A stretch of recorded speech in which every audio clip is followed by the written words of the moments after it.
Hello everyone, कैसे हैं आप सभी लोग। इस वीडियो में मैं प्रॉफिट एंड लॉस यानी कि लाभ और हानि के कुछ क्वेश्चंस जो बहुत ही एग्ज़ाम पॉइंट ऑफ व्यू से बहुत ही इंपॉर्टेंट हैं उनको डिस्कस करूंगा। ठीक है, हमारा ये प्रॉफिट और लॉस जो टॉपिक है इसकी कम से कम 3 या 4 वीडियो आपको मिलेंगी। आप प्लेलिस्ट में जाकर या मैं आपको उसका लिंक डिस्क्रिप्शन में आपको प्रोवाइड करा दूंगा। ठीक है ना, आपको ये 3 या 4 वीडियो अगर देखेंगे तो आपका ये टॉपिक प्रॉफिट एंड लॉस बिल्कुल ही अच्छे से कवर हो जाएगा। ठीक है, तो आपने बिल्कुल भी वीडियो को स्किप नहीं करना है, एंड तक ज़रूर देखें वीडियो को। ठीक है, साथ के साथ क्वेश्चनों को सॉल्व ज़रूर करते जाएं। ठीक है ना, आपको डेफिनेटली बहुत मदद मिलेगी अपनी तैयारी करने में। ठीक है, अगर आप चैनल पर पहली बार आए हैं तो सब्सक्राइब ज़रूर करें ताकि टाइम टू टाइम आपको सारी की सारी वीडियोस मिल सकें। ठीक है, तो चलिए शुरुआत करते हैं। तो पहले कुछ मेन फार्मूले हैं, फार्मूले से शुरुआत करेंगे। ठीक है, तो सबसे पहला जो है हमारा क्रय मूल्य और विक्रय मूल्य पे सारी कैलकुलेशन होती हैं ज़्यादातर। क्रय मूल्य यानी कि कॉस्ट प्राइस, जिस मूल्य पर सामान खरीदा जा रहा है। मानो मैंने दुकान से 100 रुपये का सामान लेके आया तो वो क्या है, मेरे लिए तो क्रय मूल्य हो गया उसका। ठीक है, और जो दुकानदार जो है जिसमें बेच रहा है वो क्या हो गया, उसका विक्रय मूल्य हो गया।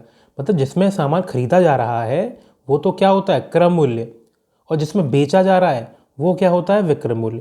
मान लो दुकानदार ने 100 रुपये में सामान खरीदा और 110 में बेच दिया तो उसके 100 क्या था, क्रय मूल्य, और बेचा कितने में, 110 में, तो वो क्या हो गया, उसका विक्रय मूल्य। 10 रुपये ज़्यादा में बेचा तो वो क्या होता है, उसका लाभ। ठीक है, तो लाभ कब मिलता है, जब हमारा विक्रय मूल्य क्रय मूल्य से ज़्यादा हो। मानो मैंने 100 रुपये का सामान अगर 110 में बेचा, ज़्यादा में बेचा, तो मुझे फ़ायदा होगा। तो जो फ़ायदा है, लाभ है, गेन है, वो किसके बराबर है, कॉस्ट सेलिंग प्राइस माइनस के कॉस्ट प्राइस। ठीक है, ये तो पहला फॉर्मूला हो गया। दूसरा है, अगर हमने जो सामान खरीदा उससे कम में बेचा, यानी कि हमारा जो खरीद की मूल्य है वो ज़्यादा है, वो बड़ी है विक्रय मूल्य से, तो हमें क्या होगा, हानि।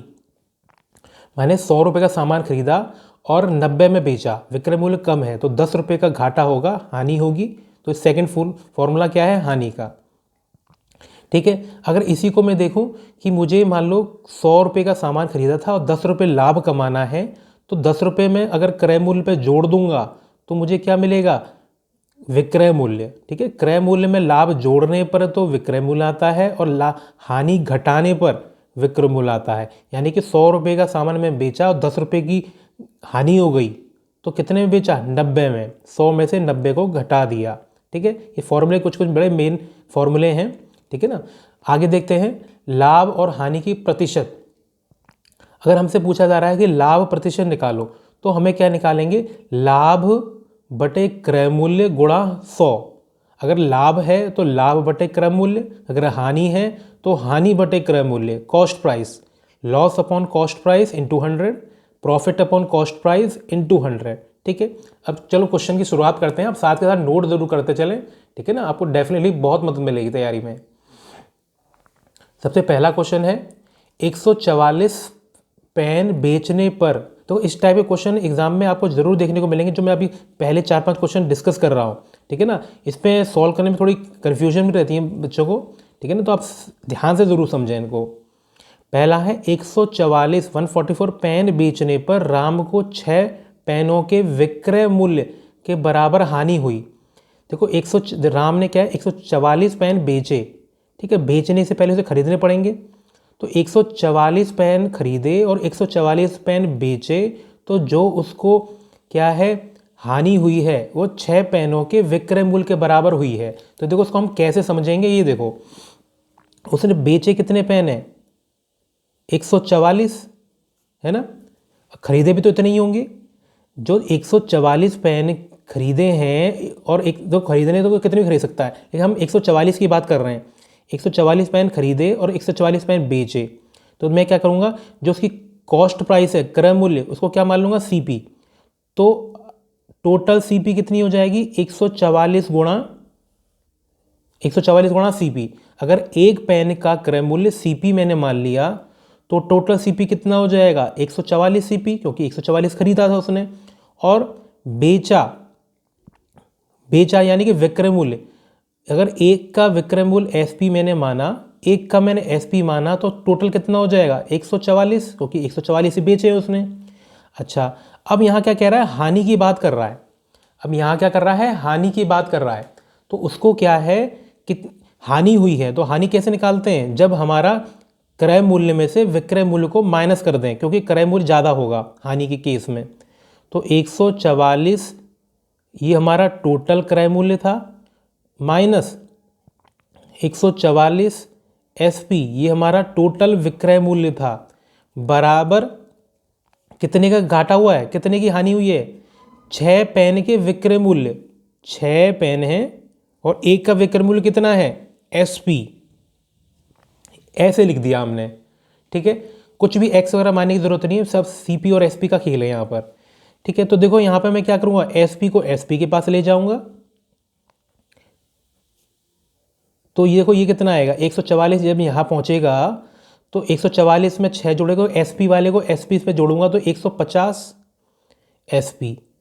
ठीक है, ये आ गया। अब यहाँ से हम क्या करेंगे, CP और SP का अनुपात निकाल लेंगे। CP और SP का अनुपात निकाल के हमारा कैलकुलेशन बहुत ही आसान हो जाती है। अब आने वाले क्वेश्चनों में देखेंगे कि कैसे हम आसानी से कर पाते हैं। तो 144 नीचे चला गया, 150 बटे 144, 144 नीचे चला गया। अब मैं काटता हूँ से, 6 से कितने बार कटेगा 25 बार, 6 से कितने बार कटेगा 24 बार। ठीक है, अब एक चीज़ देखो, अब मैं अगर मैं सीधे सीधे सामने सामने तुलना करूँ कि CP देखो 25 है, ठीक है, ये 25 रुपये नहीं है, मैं यूनिट मान के चल रहा हूँ। CP क्या है 25 है, SP क्या है 24 है। देखो CP ज़्यादा है SP से, कितना ज़्यादा है 1 यूनिट, 1 का अंतर है। तो ये 1 क्या है, 1 कम है, 1 क्या है हमारा लॉस, हानि। ठीक है, तो हमसे अगर परसेंटेज पूछता है, लॉस परसेंटेज, हानि की प्रतिशत, तो हानि प्रतिशत कैसे निकालते हैं, लॉस हानि बटे क्रय मूल्य CP इंटू 100, ये हमारा फॉर्मूला होता है। तो लॉस हमारा यहाँ पे कितना हम देख रहे थे 1, CP हमारा कितना था 25 इंटू 100। अब 25 से देखो 100 को काटे तो कितना आएगा 4%, तो देखो 4% ही हमारा इसका आंसर था। एक बार दोबारा रिपीट करके देख लेते हैं। ठीक है, 2-3 क्वेश्चन करेंगे ना, आराम से समझ में आ जाएगा। हमसे क्या कहा जा रहा है कि 144 पेन उसने बेचे हैं। ठीक है, तो बेचे हैं तो उससे पहले खरीदे भी तो होंगे उसने। तो 144 पेन खरीदे और 144 पेन बेचे, और उसे कितने का घाटा हो रहा है, 6 पेनों के विक्रय मूल्य के घाटे के बराबर हो रहा है। ठीक है, तो हमने माना कि एक पेन की CP क्रय मूल्य CP मान ली मैंने। ठीक है, तो 144 पेन की कितनी हो गई 144 CP। ठीक है, CP मान यानी कि क्रय मूल्य, अगर एक पेन का क्रय मूल्य मैंने CP के बराबर मान लिया, X मान के, जैसे X और Y मानते हैं ना, या X और Y मान सकते हो, लेकिन मैंने ताकि सामने साफ साफ दिखे कि क्या मैंने किसको माना है, इसको मैं CP ही मान लिया। 144 पेनों की CP, 144 पेनों की SP, ये टोटल विक्रय मूल्य है। टोटल क्रय मूल्य में से टोटल विक्रय मूल्य घटाएंगे तो टोटल हानि आएगी, हानि आएगी। अगर यहाँ पे फ़ायदा हो रहा होता तो ये पहले लिखते, ये बाद में लिखते। तो 6 पेनों के विक्रय मूल्य के बराबर, अगर यहाँ पे क्रय मूल्य के बराबर होता है ना तो मैं यहाँ CP लिखता। तो 6 पेनों के विक्रय मूल्य SP के बराबर है। अब मैंने SP वाले के SP वाले के पास भेज दिया, 150 आ गया। अब मैंने क्या है CP और SP का अनुपात निकाल लिया है, तो SP को मैंने इसके पास भेजूंगा तो 144 नीचे चला जाएगा, कट पिट के इतना आ गया 25/24। अब मैं सामने सामने तुलना करूँ, CP मेरा 25, SP मेरा 24, कितने का कम हो रहा है SP से, CP से SP कितना कम हो रहा है 1, यानी कि 1 कम हो रहा है, मतलब यानी कि 1 घाटा हो रहा है। CP 25 है, SP 24 है, यानी कि 1 कम हो गया है। तो लॉस हमारा क्या है 1, किस पर 25 रुपये पर, है ना, 25 रुपये मान लो, यूनिट मान लो। ठीक है, या के अगर हम अनुपात में हम के लेट करके अलग अलग मान लेते हैं। ठीक है ना, तो लॉस हमारा कितना आ गया 1, और CP क्रय मूल्य कितना है 25, तो 1/25, 25 से 100 को उड़ा दो, 4% आ गया। नेक्स्ट क्वेश्चन देखते हैं। आप कम से कम ना 2-3 बार इस वीडियो को देखेंगे तो आपका ये टॉपिक बिल्कुल अच्छे से क्लियर हो जाएगा। बिल्कुल इसी टाइप के एग्जाम में आपको क्वेश्चन देखने को मिलेंगे। ठीक है, क्वेश्चन नंबर 2 है, यदि 10 मोमबत्ती का क्रय मूल्य 8 मोमबत्ती के विक्रय मूल्य के बराबर है तो हानि या लाभ क्या होगा, वो प्रतिशत निकालनी है। अच्छा, तो क्या कह रहा है 110 10 मोमबत्ती का क्रय मूल्य, यानी कि 10 मोमबत्ती हैं, अगर एक का क्रय मूल्य CP मैंने मान लिया तो 10 का CP कितना होगा, 10 CP। ठीक है। अच्छा, ये किसके बराबर है, 8। ये किसके बराबर है, इक्वल्स टू 8 मोमबत्ती के विक्रय मूल्य। अगर एक का विक्रय मूल्य मैंने SP मान लिया तो 8 का विक्रय मूल्य कितना होगा, 8 SP। अच्छा, अब यहाँ से CP और SP का अनुपात निकाल लेते हैं। CP SP को नीचे भेज दो। ठीक है, तो 10 नीचे चला जाएगा। ठीक है, तो ये आ गया 8/10। अब देखो 2 से काटेंगे, 2 से ये ऊपर 4 बार कट रहा है, 2 से काटेंगे 5 बार कट रहा है। तो देखो CP हमारा कितना है, 4। SP कितने में मान लूँ, 5। तो देखो ये CP से SP कितना बढ़ गया, 1 बढ़ रहा है ना, 1 ही तो बढ़ रहा है। अगर मैं इसको के करके मान लूँ कि CP मेरा 4K है, SP मेरा 5K है, तो मेरा फ़ायदा कितने का हो रहा है, 1K का हो रहा है, 1K का हो रहा है। तो ऐसे भी कर सकते हैं, मैं सीधे सीधे मान रहा हूँ कि कटना तो वो है ही है। तो यहाँ पे देखो CP से SP ज़्यादा है, तो यहाँ पे क्या होगा, लाभ होगा, है ना, लाभ प्रतिशत। तो लाभ प्रतिशत कैसे निकालते हैं, लाभ बटे क्रय मूल्य गुणा 100। तो लाभ हमने कितना माना, यहाँ पे कितना दिख रहा है हमें, 1। ठीक है, लाभ हम कितना मान रहे हैं, 1, और क्रय मूल्य कितना हम लेके चल रहे हैं यहाँ पे, 4। CP 4 ही तो है, इंटू 100। 4 से 100 कटेगा, कितने बार कटेगा, 25। 25% का लाभ हो रहा है यहाँ पे। ठीक है, 25% का यहाँ पर फायदा हो रहा है, लाभ। ठीक है, 25% लाभ। तो देखो यहाँ पे ध्यान भी देना है, हानि लाभ दोनों ऑप्शन दे रखे थे, तो हमें ध्यान देना है कि हमारा ये लाभ आया। लाभ क्यों है, क्योंकि CP कम है, SP ज़्यादा है। अगर हम कम में खरीद रहे हैं, ज़्यादा में बेच रहे हैं, तो हमें क्या होगा, लाभ ही तो होगा। नेक्स्ट क्वेश्चन देखते हैं, थर्ड क्वेश्चन। उमंग 250 सेब बेचता है तो उसे 50 सेबों के विक्रय मूल्य के बराबर लाभ होता है। तो उसी टाइप का क्वेश्चन है, 250 सेब बेच रहा है तो 250 खरीद भी तो रहा होगा। अगर एक का क्रय मूल्य CP मैंने मान लिया तो 250 सेबों का CP कितना हो गया, 250। ठीक है, अच्छा, और 250 बेच रहा है तो कितने का बेचा, 250 SP। अगर एक का विक्रय मूल्य CP है तो टोटल विक्रय मूल्य कितना हो गया, 250 CP SP। अगर एक का क्रय मूल्य CP मैंने मान लिया, एक सेब का क्रय मूल्य CP मैंने मान लिया, तो 250 का कितना होगा, 250 CP क्रय मूल्य। ठीक है, अच्छा, तो टोटल निकाल लिया। अब यहाँ क्या कर रहा है, फायदे की बात कर रहा है कि 50 सेबों के विक्रय मूल्य के फायदा हो रहा है।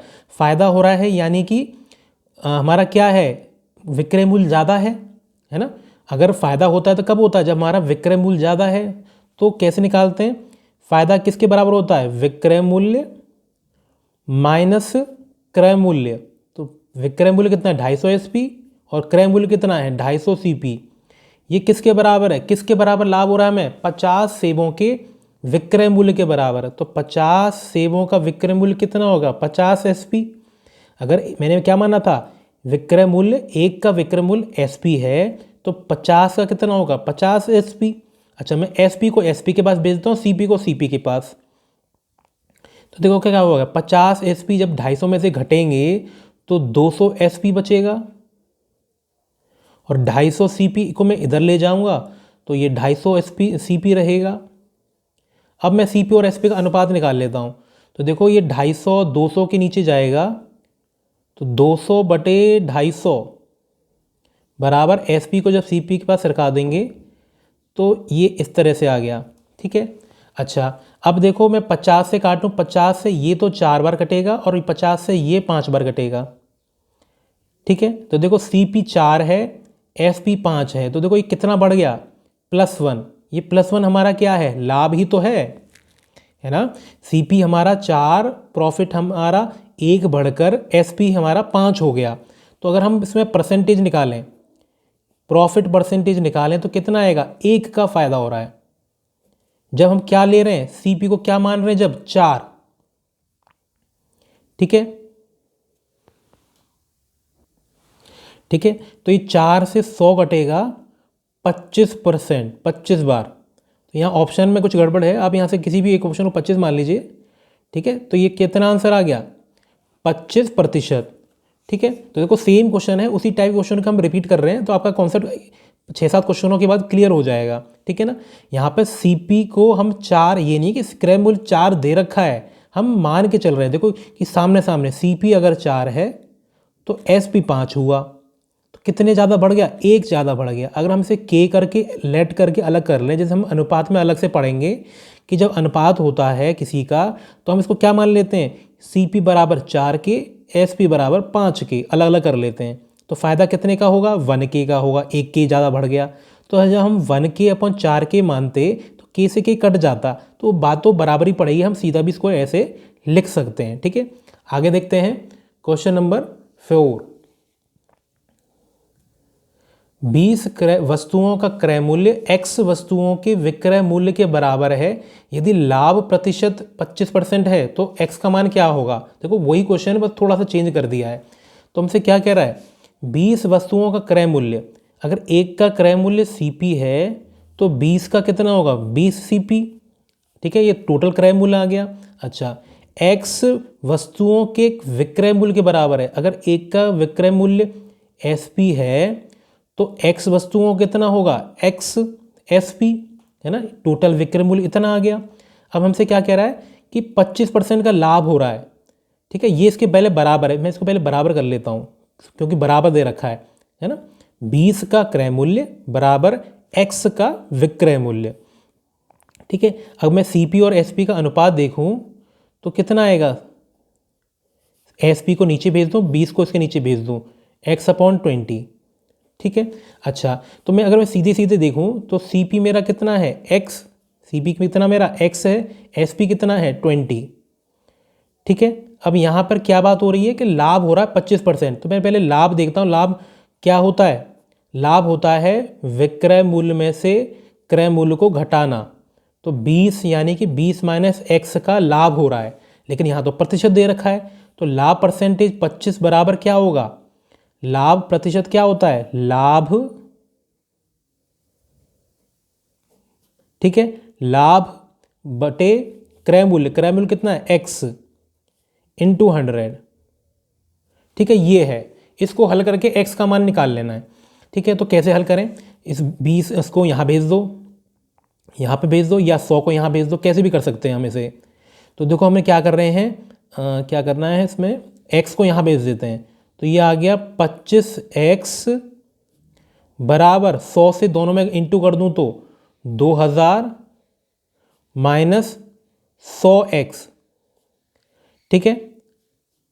अच्छा, अब ये 100 उधर जाके जब जुड़ेगा तो क्या आएगा, 125X बराबर 2000, ठीक है। अच्छा, अब मैं क्या है, अब 125X है, X का मान निकालूं तो 125 से काटूंगा सही, तो ये 16 बार कटेगा, आप इसे काट सकते हैं। देखो ये तो पता होना चाहिए कि 125 से 1000 8 बार कटता है, तो 2000 कितने बार कटेगा, 16 बार, यानी कि ऑप्शन हमारा सेकंड करेक्ट है, ठीक है। तो देखो बस वही क्वेश्चन था जो पहले हम कर रहे थे, बस थोड़ा सा चेंज कर दिया है, ठीक है ना। हमसे क्या पूछ रहा था कि X का मान निकालो, 20 का सामान, 20 का क्रय मूल्य बराबर X का विक्रय मूल्य, और लाभ परसेंटेज दे रखा था, तो लाभ प्रतिशत बराबर लाभ बटे क्रय मूल्य गुणा 100 होता है। तो इससे हमने हल करके X का मान निकाल लिया है, ठीक है, क्लियर है। आगे देखते हैं क्वेश्चन नंबर 5। यदि विक्रय मूल्य, यदि लाभ नहीं यहाँ पे, यदि विक्रय मूल्य को दुगुना कर दिया जाए तो लाभ 3 गुना हो जाता है, तो लाभ प्रतिशत निकालनी है, ठीक है, कि शुरुआत में लाभ परसेंट कितना हो रहा होगा। यदि विक्रय मूल्य, यदि के बाद यहाँ पे लिखा हुआ है यदि विक्रय मूल्य दुगुना कर दिया जाए तो लाभ 3 गुना हो जाता है, ठीक है। तो देखते हैं कैसे करना है। शुरुआत में मैं क्या मान रहा हूँ, क्रय मूल्य को क्या मान लूँ, CP, क्रय मूल्य मेरा क्या है, CP, कॉस्ट प्राइस, क्रय मूल्य, ठीक है, और विक्रय मूल्य को क्या मान लूँ, SP। इसे कैलकुलेशन में आसानी हो जाती है, साफ साफ दिखता है कि क्या हो रहा है। पेपर में तो हम कैसे भी मान सकते हैं, CP मेरा क्या है, क्रय मूल्य, SP क्या है, विक्रय मूल्य। अच्छा, तो लाभ की बात करें, लाभ मेरा क्या है, शुरुआत में मेरा लाभ कितना हो रहा होगा, S P minus C P, है ना। यही तो शुरुआत में लाभ है कि सी पी मेरा सी पी ही है, एस पी मेरा एस पी ही है, तो लाभ कितना होगा, लाभ बराबर S P minus C P, विक्रय में से क्रय को माइनस कर दिया। अच्छा, फिर क्या क्वेश्चन में क्या कह रहा है, यदि विक्रय मूल्य को दोगुना कर दें, क्रय मूल्य के साथ कुछ नहीं कर रहे हम, ये ऐसा का ऐसा ही है, विक्रय मूल्य को दोगुना कर रहे हैं, यानी कि 2SP लिख दिया मैंने, ठीक है ना। पहले शुरुआत में विक्रय मूल्य SP था, दोगुना कर दूंगा तो ये हो जाएगा। अब क्या कर रहा है, लाभ 3 गुना हो जाता है, ठीक है। तो ये एक चीज़ देखें कि लाभ वैसे अब हो कितना रहा है, लाभ कितना हो रहा है अभी, वैसे 2SP, विक्रय मूल्य कितनी है 2SP हो गई है, और क्रय मूल्य कितना हो गया CP हो गया है, जो कि पहले के बराबर ही है। अब ये जो लाभ है ना, ये जो अब लाभ हुआ है विक्रय मूल्य को दुगुना करने के बाद, ये लाभ क्या है 3 गुना हो गया है पहले वाले लाभ के, ठीक है। यानी कि जो बाद वाला जो लाभ है वो बराबर है 3 गुना जो पहले लाभ था। ये तो कहा जा रहा है क्वेश्चन में कि जो पहले लाभ था उसका 3 गुना हो गया, ठीक है। तो प्रतिशत कितनी है लाभ की, अच्छा इसको हम हल कर लेते हैं, तो कितना आएगा 2SP माइनस CP बराबर 3SP माइनस 3CP, ठीक है। ध्यान से समझते चलें आप क्या क्या हो रहा है। अब मैं CP को CP की तरफ, SP को SP की तरफ, अगर मैं 3CP माइनस को इधर भेजूं तो 3CP में से 1CP घटेगा तो 2CP बचेगा, ठीक है। अच्छा, अगर मैं यहाँ पर 2SP को 3SP के पास भेजूं तो ये कितना आएगा, SP बचेगा, ठीक है। 2SP को 3SP में से घटाऊंगा 1 SP। अब यहाँ से CP और SP का अनुपात ही तो निकाल रहे हैं हम, CP और SP का हमेशा, तो 2 नीचे आ जाएगा, तो ये 1/2 आ गया, ठीक है, 1/2। अब अच्छा, अब यहाँ पर क्या होगा कि CP तो हमारा 1 है, SP हमारा 2 है, तो अगर हम लाभ देखें, लाभ ही तो हो रहा है, CP हमारा 1, SP ज़्यादा हो रहा है, तो लाभ प्रतिशत पूछा जा रहा है, तो लाभ प्रतिशत यानी कि लाभ कितने का हो रहा है, 1 यूनिट बढ़ रही है, 1/, क्रय मूल्य कितना है हमारा यहाँ पर, 1 ही तो है, इनटू 100, यानी कि 100% का, यानी कि ये जो सिचुएशन बन रही है इसमें हमारा जो लाभ हो रहा होगा वो 100% का लाभ हो रहा है, ठीक है। क्लियर है, ठीक है ना। जहाँ भी आपको डाउट लगता है वीडियो को एक बार बैक करके दोबारा देखें, ये क्वेश्चन बहुत बहुत ज़्यादा इंपॉर्टेंट है आपके आने वाले एग्जामों के लिए, ठीक है। आगे देखते हैं क्वेश्चन नंबर 6। यदि किसी वस्तु का क्रय मूल्य उसके विक्रय मूल्य का 3/2 है तो लाभ या हानि प्रतिशत निकाला। तो ये बड़ा सरल सा है, यदि उसका क्रय मूल्य यानी कि CP उसके विक्रय मूल्य का 3/2 है, यानी कि 3/2 है किसका, विक्रय मूल्य का, यानी कि SP के बराबर, तो यहाँ CP और SP का अनुपात निकाल लेते हैं। तो CP/SP कितना होगा, SP नीचे ले गए 3/2, यानी कि देखो अब क्या हो रहा है यहाँ पे, CP तो 3 है और SP कितना 2 है, यानी कि घाटा हो रहा है, कितने का हो रहा है, 1 का, यानी कि हानि प्रतिशत की बात हो रही है। हानि प्रतिशत कैसे निकालेंगे, कितने की हानि हो रही है, 1 की, क्रय मूल्य कितना था, 3 था, ठीक है। तो ये 100/3 आ गया। अगर मैं काट के देखूं तो ये कितना आएगा, 33 1/3%। कैसे लिखते हैं, 3 से 100 कितने बार कटेगा, 33 बार 99 और 1 शेष वाले, तो ये कितना है, 1 ऊपर लिख दिया, यानी कि 33 1/3 हानि, ठीक है। आगे देखते हैं, अगले क्वेश्चन में कहा जा रहा है कि जतन एक वस्तु को उसके मूल्य से 10% कम पर खरीदता है, उसके मूल्य से 10% अधिक पर बेचता है, तो लाभ परसेंट निकालना है, ठीक है। क्या कह रहा है, जतिन कि किसी की कोई वस्तु की मूल्य है उससे 10% कम में खरीद रहा है और उसके मूल्य से 10% ज़्यादा में बेच रहा है, ठीक है। तो देखो कैसे करना है उसका पहले, ठीक है। तो देखो ये क्वेश्चन थोड़ा सा चेंज हो गया अब, ठीक है ना। तो हम कैसे कैसे कर सकते हैं वो मैं आपको बता रहा हूँ। जतिन एक वस्तु को उसके मूल्य से, मैंने मान लिया, देखो x भी मान के कर सकते हैं, 100 भी मान के कर सकते हैं, दोनों से कैलकुलेशन क्या है, 100 से मान के आसान रहेगी क्योंकि प्रतिशत 100 पे निकालना ज़्यादा आसान है। मैंने मान लिया कि जो उसका जो मूल्य था, जिसकी मूल्य की बात कर रहा है ये, मैंने मूल्य बात मान लिया कि वो 100 है, ठीक है। मैंने मान लिया कि मूल्य क्या है, 100 है। अब क्या कह रहा है, जितिन क्या है 10% कम पर खरीदता है, तो जो खरीद है, क्रय मूल्य है, जो उसका क्रय मूल्य है जितिन का, वो कितना रहा होगा 90, है ना। 10% कम, 100 का 10% कितना होता है 10। अगर 10 रुपये कम में खरीद रहा है यानी कि 90 रुपये में खरीद रहा है। अच्छा, फिर क्या कह रहा है 10% अधिक पे बेच रहा है, उस मूल्य के 10% अधिक में बेच रहा है। तो एक चीज़ देखो कि 100 का 10% ज़्यादा यानी कि 10 रुपये ज़्यादा कितना हो गया 110, यानी कि उसका विक्रय मूल्य कितना रहा होगा, विक्रय मूल्य बराबर 110। ठीक है, इसलिए मैं देखो आपको पता चल गया होगा कि 100 क्यों माना है, क्योंकि 100 पर ना परसेंटेज कैलकुलेट करना आसान होता है। कि मैंने मान लिया कि जिस मूल्य की ये बात कर रहा है कि इस मूल्य से 10 कम या 10 ज़्यादा, तो मैंने मान लिया कि 100 है, 100 से 10 कम यानी कि 90, 100 से 10 ज़्यादा यानी कि 110। तो इस पर क्या है लाभ प्रतिशत, तो देखो लाभ प्रतिशत क्या होता है, लाभ बटे क्रय मूल्य इंटू 100। तो लाभ कितना है 110 में बेच रहा है और 90 में खरीद रहा है, यानी कि 20 रुपये के फायदे में बेच रहा है, और ख़रीदा कितने का था 90 रुपये में। ठीक है, तो ये कितना आ गया 2 से 0 से 0, 200 बटे 9, 200 बटे 9। अगर हम देखें 9 से 200 कितने बार कटेगा 198, यानी कि 22 आगे 2 बटे 9%। ठीक है ना, यानी कि थर्ड ऑप्शन है। ठीक है, हमने 100 माना था, 100 से कैलकुलेशन हमारी आसान हो जाती है, तो 100 पे हमने कैलकुलेट करके निकाला कि हमारा लाभ परसेंट कितना है 22 2 बटे 9%। ठीक है, कहीं भी आपको डाउट लगता है ना तो एक बार वीडियो को बैक करके ज़रूर देखें, आपका डाउट एकदम क्लियर हो जाएगा। क्वेश्चन नंबर 8 देखते हैं, किसी वस्तु का अंकित मूल्य 500 रुपये है, दुकानदार 5% की छूट देता है, फिर भी 25% का लाभ कमा लेता है। ठीक है, तो उस वस्तु का लागत मूल्य क्या था। तो देखो इसमें क्या है, इसका एक शॉर्ट ट्रिक भी है, मैं आपको लॉन्ग और शॉर्ट दोनों से बता देता हूँ। पहले शॉर्ट बता देता हूँ, आपको दोनों समझ में आ जाएंगे।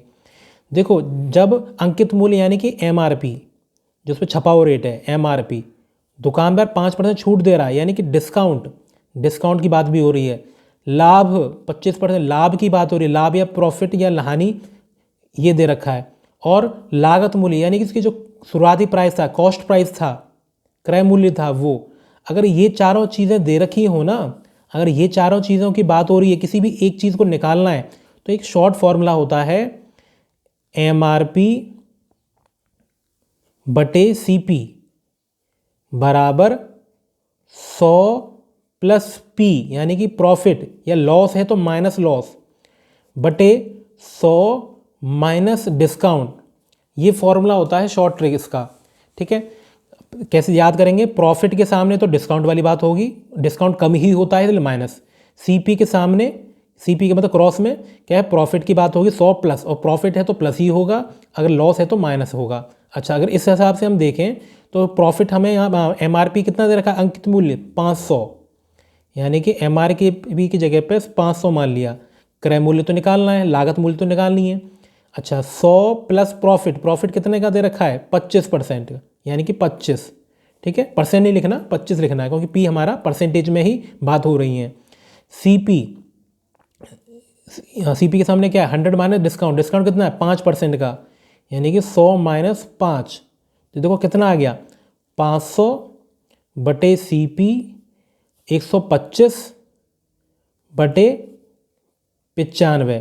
तो देखो 125 से कितने बार कटेगा ये 4 बार, है ना, और 4 से ही क्रॉस करेंगे तो कितना आएगा CP बराबर 380, यानी कि 380 रुपये हमारा क्रय मूल्य था, लागत मूल्य था, जितने में सामान बचा उससे हम जितने में बेचेंगे, तो हमारा जो क्रय मूल्य है CP है वो कितना है 380 है, यानी कि पहला ऑप्शन। ठीक है, ये तो शॉर्ट ट्रिक हो गई। अब इसको मैं अगर मैं लॉन्ग में बताना चाहूँ, देखो पेपर में तो शॉर्ट से ही करना है, लेकिन आपको पता भी होना चाहिए कैसे कैसे क्या क्या हो रहा है।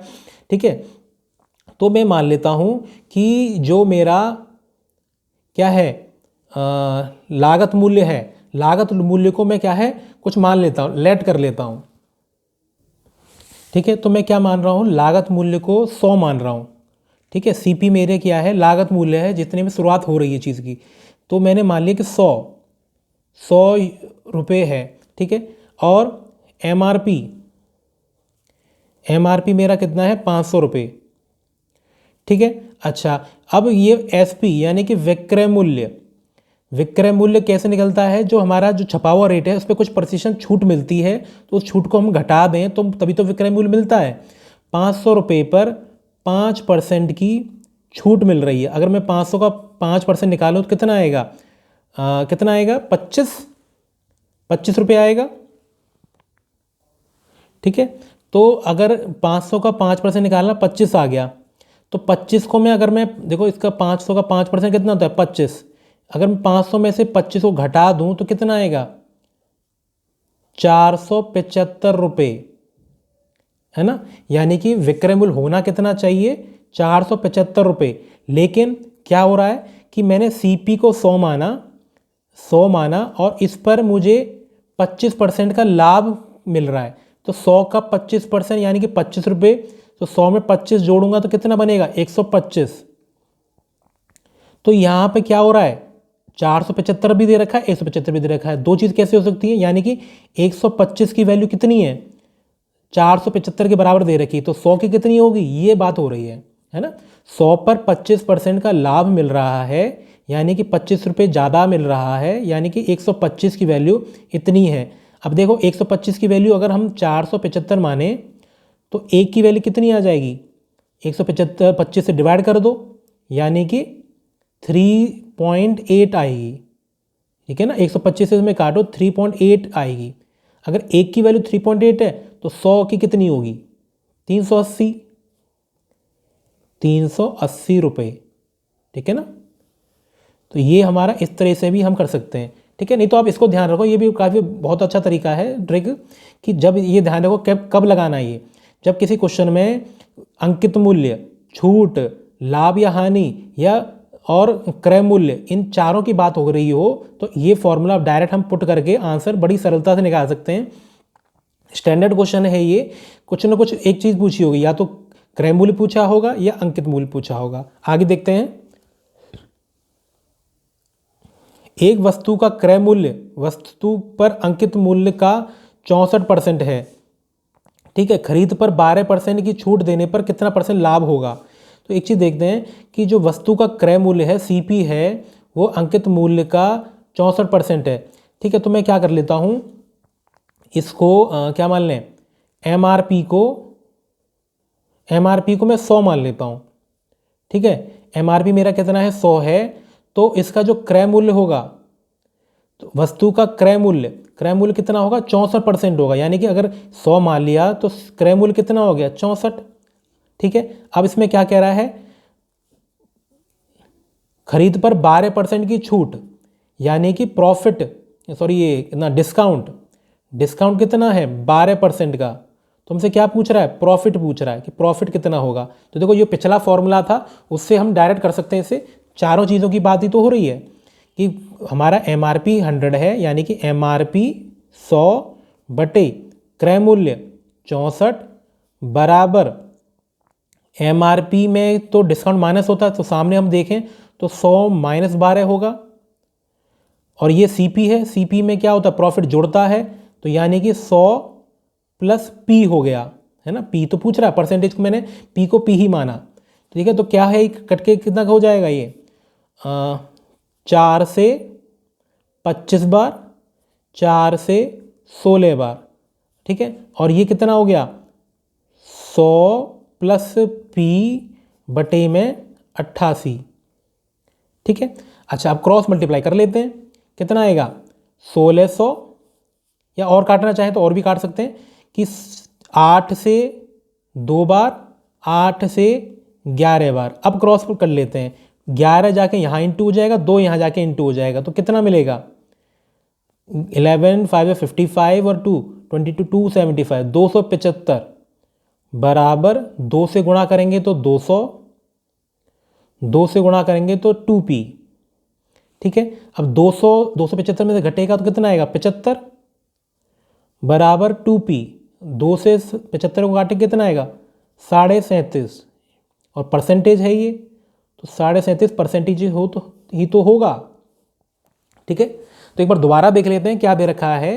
देखो अगर इसको बिल्कुल बेसिक से करने लग जाए तो बहुत लेंथी क्वेश्चन हो जाते हैं, उतना टाइम होता नहीं है। ठीक है। तो आपको ये क्वेश्चनों की जो स्टैंडर्ड क्वेश्चन है जो एग्जाम में ज़्यादातर पूछे जाते हैं, मैं उसका कलेक्शन आपके साथ शेयर कर रहा हूँ, ठीक है ना। आपने कम से कम वीडियो को 2-3 बार अगर देखेंगे, कर करके देखेंगे क्वेश्चनों को, तो आपको ये सारे के सारे टाइप अच्छे से क्लियर हो जाएंगे, ठीक है। इस क्वेश्चन दोबारा देख लेते हैं। मैंने आपको बताया कि जिस क्वेश्चन में अगर आपको इन चारों चीज़ों की बात हो रही हो तो ये फॉर्मूला लगता है, जो मैंने पिछले में आपको बताया, मैं आपको दोबारा बता देता हूँ कि MRP बटे CP बराबर 100 प्लस प्रॉफिट, CP के साम क्रॉस में प्रॉफिट और MRP के क्रॉस में डिस्काउंट, ये फॉर्मूला होता है, ठीक है। अब इसका यूज़ होना है इस क्वेश्चन में, लेकिन कैसे होना है, इसमें क्या दे रखा था कि वस्तु का अंकित मूल्य, वस्तु पर अंकित मूल्य का 64% कौन है, क्रय मूल्य। यानी कि अगर मैं अंकित मूल्य को 100 मान लूँ तो मेरा जो क्रय मूल्य होगा वो 64 होगा, 64% है 100 का।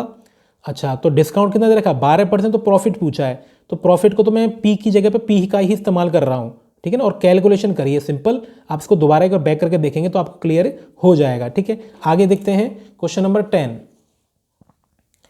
100 संतरे रुपये 400 में खरीदे गए तथा 60 रुपये प्रति दर्जन की दर से बेचे गए, ठीक है। तो प्रतिशत लाभ पूछा है, तो इसमें क्या दे रखा है कि 100 संतरे हैं, 400 रुपये में खरीदे गए हैं, ठीक है। यानी कि एक संतरा कितने रुपये में खरीदा गया, 4 रुपये में, ठीक है। इतनी बात क्लियर है।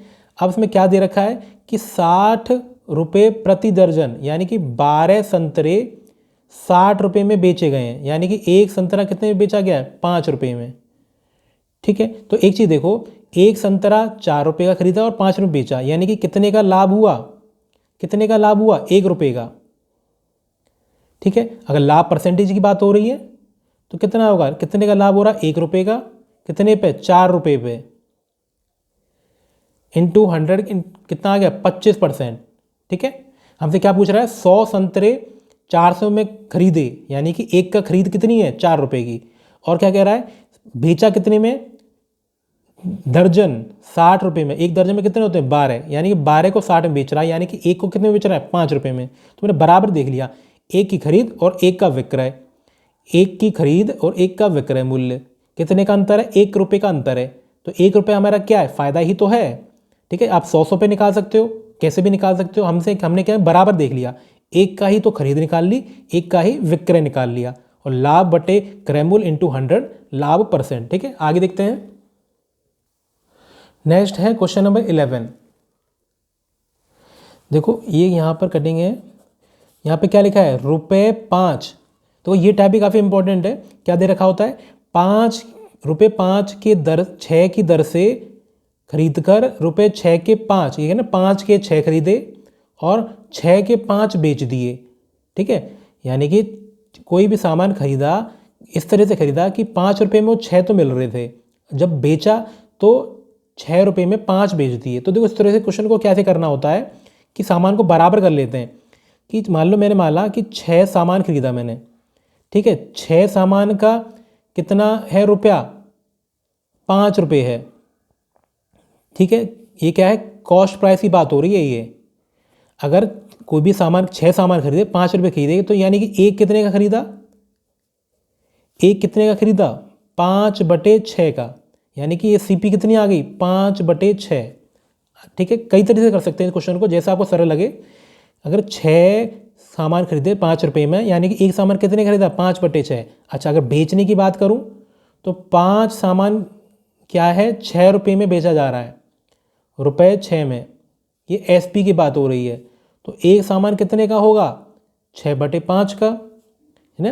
देखो ये बड़ा है, देखो 5 से काटूंगा तो ये बड़ा आएगा, ये छोटा आ रहा है, तो ये मान, यानी कि इसमें क्या हो रहा है, लाभ हो रहा है। तो लाभ कैसे निकालते हैं, SP - CP इंटू 100, ये तो होता है लाभ बटे क्रय मूल्य इंटू 100। लाभ कैसे निकालते हैं, विक्रय माइनस क्रय। तो देखो कितना आएगा, 6/5 हमारा विक्रय, CP कितना है, 5/6 इंटू CP कितना है, 5/6 इंटू 100। अब इसको कैलकुलेट कर लेते हैं, ठीक है ना। अब आपको इसका एक तरीका और बता दूंगा, आपको जो सरल लगे आप उसको उससे कर सकते हैं।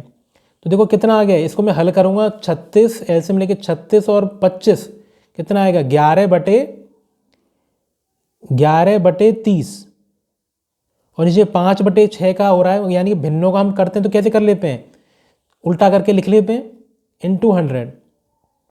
ठीक है, अब ये कितने बार कटेगा, 6 से 5 बार, 5 और 5 25, 25 से ये 4 बार कटेगा, तो कितना आ गया 44। बस कैलकुलेशन आप दोबारा करके देख लेना, ठीक है ना। तो क्या है, 6 6 जा 36, 5 5 जा 25, 36 में से 25 गए तो 11/30, ठीक है। और 5/6 का जब डिवाइड हो रहा है, जब भिन्नों का डिवाइड होता है ना, तो गुणा करके नीचे वाले को उल्टा लिख लेते हैं, तो 6/5 लिख लिया। 6 से 30 कटेगा 5 बार, 5 गुणा 5 25, 25 से 100 जाएगा 4 बार, और 11 से इंटू ऊपर करूँगा तो 44। ठीक है, एक तरीका मैं आपको इसका और बता देता हूँ। यहाँ पर क्या दे रखा है, या बटे के चक्कर से अब आपको बचना है, तो मैं क्या कर लूँ, बराबर कर लेता हूँ। देखो यहाँ पे 6 को 5 में खरीदा और 5 को 6 में बेच दिया। मैं क्या कर लेता हूँ, 6 और 5 को बराबर कर लेता हूँ, 30 बना लेता हूँ, एलसीएम लघुत्तम कर लेता हूँ।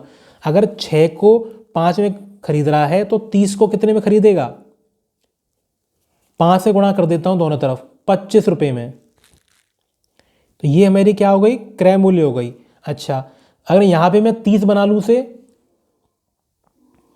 तो 30 कितने में हो जाएगा, 6 से गुणा करूँ तो 36 रुपये में, यानी कि इसका विक्रय मूल्य कितना है 36।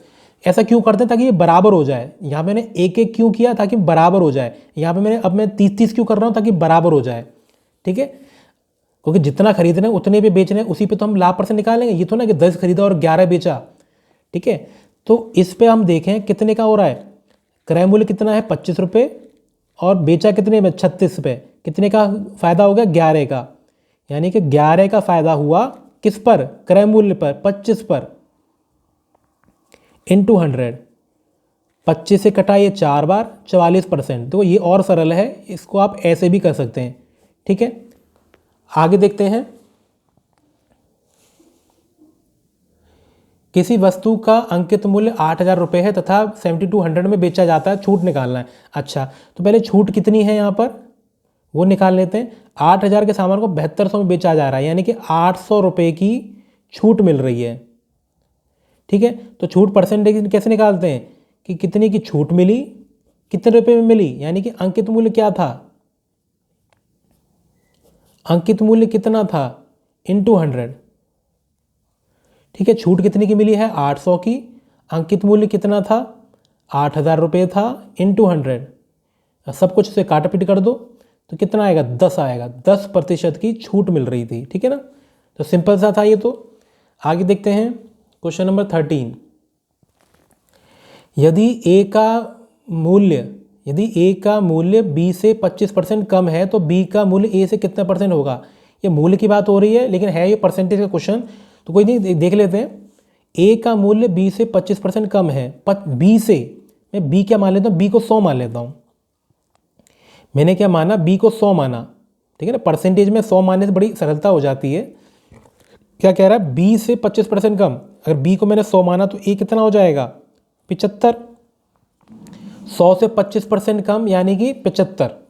ठीक है, अच्छा, अब क्या पूछ रहा है कि ए से बी कितना ज़्यादा है, ए से कितना ज़्यादा है, 25 ज़्यादा ए से, यानी ए पर मैं कैलकुलेट करूँगा, यानी कि बटे में ए आएगा, इंटू 100।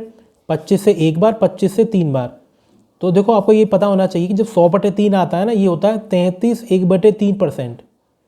100/3 यानी कि 100/3 यानी कि 33 1/3। कैसे, 3 × 33 99 होता है, और एक जोड़ेंगे तो 100, 100/3।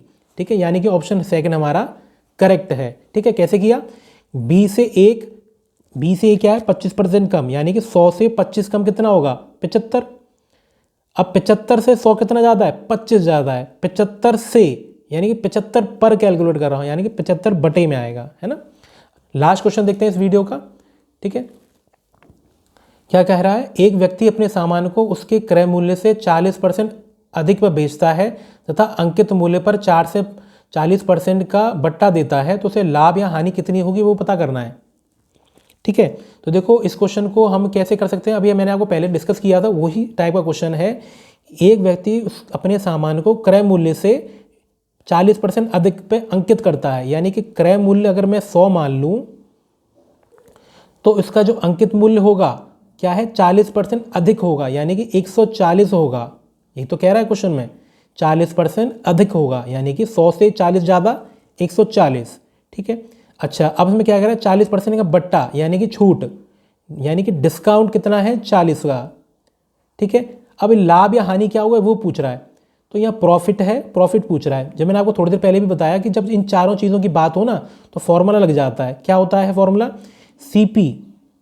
CP बटे MRP यानी कि 140, CP बटे MRP, और CP के क्रॉस में क्या आता है, प्रॉफिट, 100 प्लस प्रॉफिट। अब यहाँ पे प्रॉफिट आएगा, लॉस आएगा, जो भी हम आगे कैलकुलेट करेंगे, लेकिन स्वाद में प्लस P मान के चला। और MRP के सामने क्रॉस में क्या आता है, डिस्काउंट, यानी कि 100 माइनस 40। ठीक है, डिस्काउंट हमारा है, डिस्काउंट माइनस ही होगा, प्रॉफिट प्लस ही होगा। अब यहाँ पर अगर P की वैल्यू कैलकुलेट करके नेगेटिव आ जाए तो अब ये मानेंगे कि प्रॉफिट के बजाय लॉस हो रहा है। अब देखो यहाँ करूँ मैं 20 से काटूंगा 5 बार, 20 से काटूंगा 7 बार, तो यहाँ से कितना आ गया, 5/7 बराबर 60 अपॉन में 100 प्लस P, इस तरह से आ गया। अगर मैं देखूं 5 से कितने बार कटेगा, ये 12 बार। ठीक है, अब क्रॉस कर लेता हूं, तो ये कितना आ गया, 100 प्लस P बराबर 12 से मुझे कितना होता है, 84। अब ये 100 को इधर जाके घटाऊंगा, यानी कि माइनस का 16। अब प्रॉफिट नेगेटिव तो हो नहीं सकता, इसका मतलब हमने ये यहाँ पे गलत माना है, P क्या है, लॉस हो रहा होगा, तो कोई दिक्कत नहीं है। हम इतना समझ जाएंगे कि हमें कहीं डिस्क्रिप्टिव थोड़ा ना हो रहा है, हमें तो सिर्फ आंसर से मतलब है कि P अगर नेगेटिव हो रहा है, यानी कि यहाँ नेगेटिव होना चाहिए था। नेगेटिव कब होता है, जब लॉस हो रहा है, यानी कि ये जो P की वैल्यू नेगेटिव आ रही है, क्या बता रही है कि 16% की हानि हो रही है। ठीक है ना, मैंने आपको पहले ही बताया कि अगर P की वैल्यू प्लस आ रहा होता तो हमारा ये लाभ ही था। अगर P की वैल्यू नेगेटिव आ जाती है तो वो क्या शो कर रही है कि यहाँ पर हानि हो रही है। ठीक है, नेगेटिव प्रॉफिट का मतलब क्या है, हानि ही तो है। ठीक है, तो आई होप आपको ये 14 क्वेश्चन अच्छे से समझ में आ गए होंगे। ये 14 के 14 क्वेश्चन आप एक बार दोबारा करके देखें, और कहीं भी डाउट होता है तो आप वीडियो को एक बार दोबारा प्ले करके देखेंगे ना, तो आपके सारे के सारे डाउट आई होप क्लियर हो जाएंगे। ठीक है, अगर सेशन आपको पसंद आया हो तो ज़्यादा से ज़्यादा फ्रेंड्स के बीच में शेयर करें, और अगर चैनल पर पहली बार आए हैं, पहली बार आप विजिट कर रहे हैं, तो सब्सक्राइब जरूर करें। आपको तैयारी में जितनी भी हेल्प की ज़रूरत है वो आपको यहाँ पे प्रोवाइड होगी चैनल पे। ठीक है, तो थैंक्स फॉर वॉचिंग।